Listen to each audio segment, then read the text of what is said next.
Olá, bem-vindos a mais um vídeo do Realpolitik, o canal onde falamos de política real para gente real.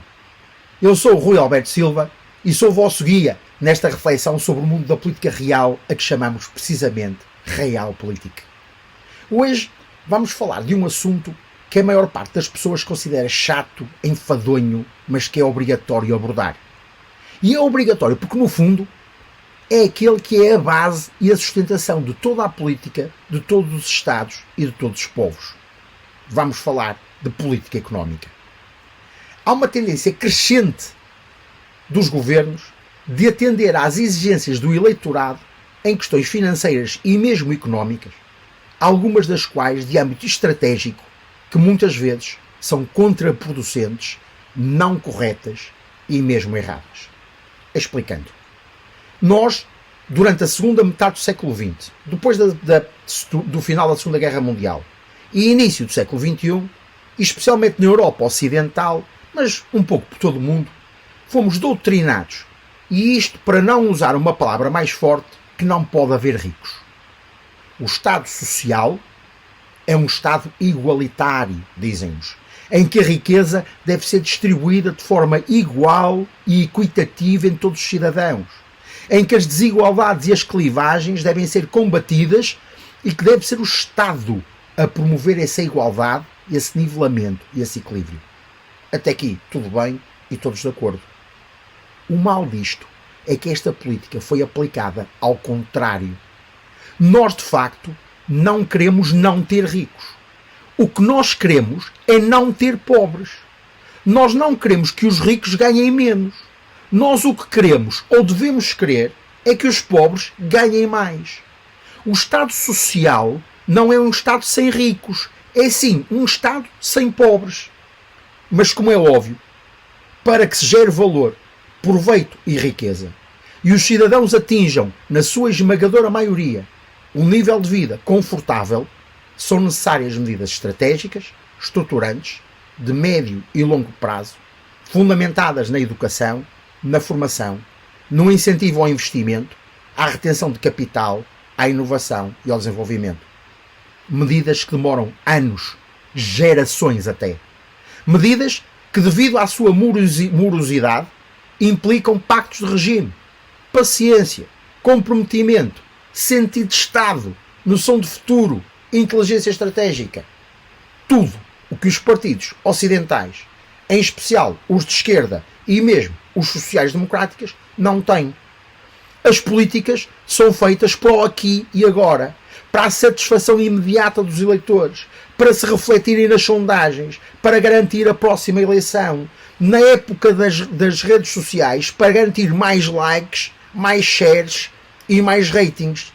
De facto, é muito mais fácil cortar do que criar. É muito mais fácil empobrecer os ricos do que enriquecer os pobres. É muito mais fácil reduzir o proveito a aumentar o valor. Muito mais fácil e muito mais imediato. É muito mais fácil dar o peixe do que ensinar a pescar. E assim fomos educados, mentalizados, doutrinados, convertidos, que os ricos são maus, os ambiciosos perniciosos, as grandes fortunas feitas com o sangue e suor do pobre proletariado, que o grande capital só existe porque explora a classe trabalhadora. Mas vejamos, quem cria valor, rendimento e emprego? Quem é que desenvolve as economias? Quem investe? Quem gera riqueza? Quem cria fluxos financeiros? Quem paga de facto os impostos que fazem a diferença? Em suma, quem alimenta o sistema de divisas e de capital? Não são os que têm menos rendimentos, são os que têm mais. Em tempos de crise, a prioridade é aumentar o valor, aumentar os fluxos financeiros, incentivar ao investimento, garantir que o dinheiro circula e contrariar a tendência natural de reter divisas em tempos de incerteza. E como se faz isso? Aliciando os mais ricos a ficar no país, a investir a desenvolver e a criar valor. Como? De muitos modos. Mas o mais imediato, por exemplo, com a redução de impostos. Porque reparem, quando num supermercado se quer vender mais batatas, o que se faz? Faz-se uma promoção das batatas. Isto é, reduz-se o preço das batatas. Numa loja de roupa, quando se quer aumentar as vendas, o que se faz? Faz-se saldos. Isto é, reduz-se o preço. Num Estado, é exatamente a mesma coisa. Quando se quer aumentar a coleta fiscal, o que é que se deve fazer? Como é óbvio, reduzir a incidência. É simples, é óbvio. Não é preciso ser um gênio para lá chegar. Para receber mais em impostos, destes os impostos, não se sobe. Se subir, embora o efeito imediato seja o aumento da coleta, enquanto os consumidores não adequam os seus hábitos de consumo, e o efeito a médio ou longo prazo é a retração do investimento, que embora aumente a incidência, diminui na coleta. E isso, especialmente em relação aos rendimentos mais altos, que são aqueles que podem ir para o mercado e investir, comprar e gastar. A redução fiscal sobre os ativos de alto valor cria liquidez, cria investimento e cria valor. A redução fiscal das classes com menos rendimentos cria gasto, cria desperdício, gera inflação, pois a redução fiscal não é compensada pela geração de valor proporcional a essa mesma redução. E isto é, em linguagem mais simples, o que os pobres poupam com a redução de impostos não o gastam de modo a pagarem o imposto ou gerarem valor que compense a redução que tiveram. Outro fator é com o atual quadro da facilidade na transação de bens e serviços, assim como de capitais, se uma empresa, empresário ou investidor se sentir pressionado ou condicionado por um sistema fiscal ou legal demasiado punitivo ou incisivo, o que é que faz? Segue a regra da minha avó Maria. Quem não está bem, põe-se. Por isso, as economias que têm seguido políticas que taxam mais o capital e os rendimentos elevados nos últimos anos têm perdido dezenas de milhões de euros com a transferência de ativos, de empresas, de capitais para outros locais, e estou-me só a referir ao mercado legal e regulado, já para não falar noutros mercados, especialmente os que implicam branqueamento de capitais e evasão fiscal. Grandes grupos económicos, grandes fundos de investimento e detentores de capital têm mudado as suas operações ou mesmo sedes sociais para países com políticas fiscais mais brandas e sistemas tributários mais liberais. Quando se aumenta a incidência fiscal sobre o capital, os políticos ganham créditos e as multidões aplaudem e votam. Mas é a única coisa em que se ganha. Em tudo o resto se perde. O Estado paga muito caro a satisfação dos seus eleitores e os políticos vendem a alto preço a sua reeleição. E esse preço é pago por aqueles que pediram ou até mesmo exigiram essas medidas.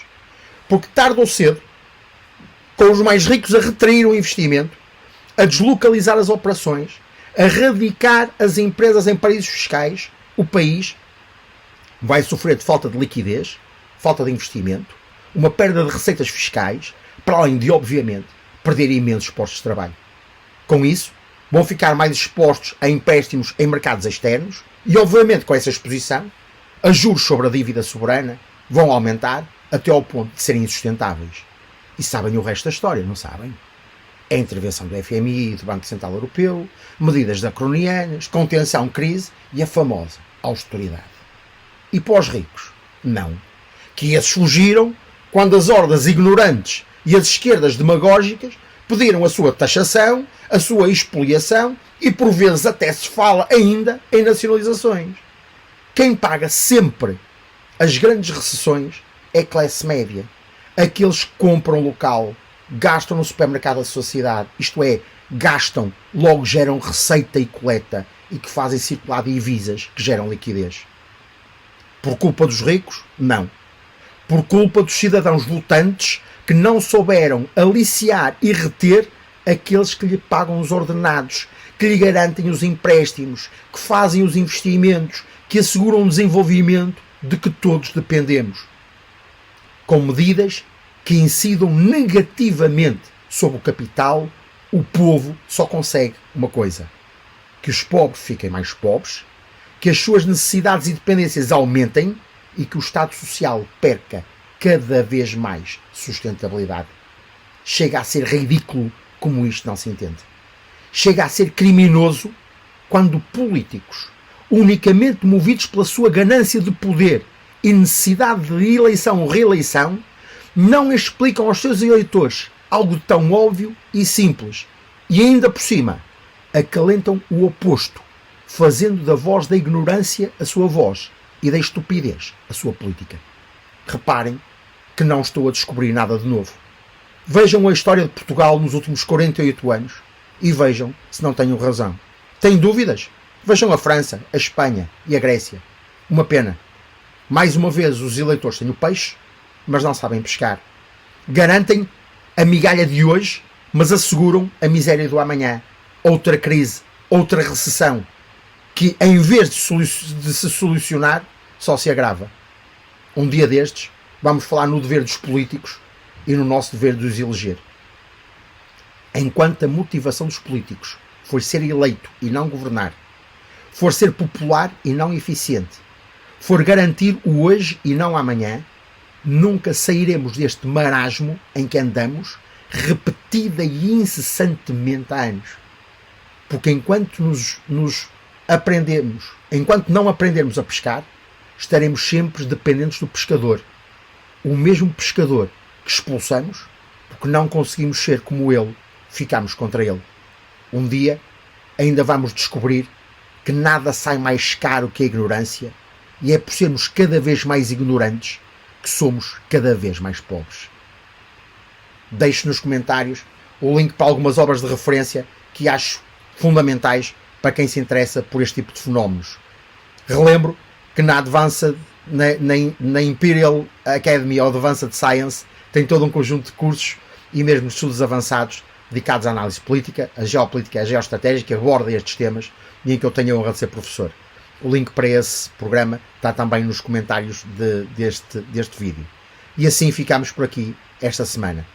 Não se esqueçam de subscrever este canal se quiserem continuar a ouvir assim umas opiniões sobre política, estratégia e diplomacia, e se acharem que o vídeo vos foi útil, ponham um like que dá muito jeito para a promoção do canal. E assim sendo, até para a semana.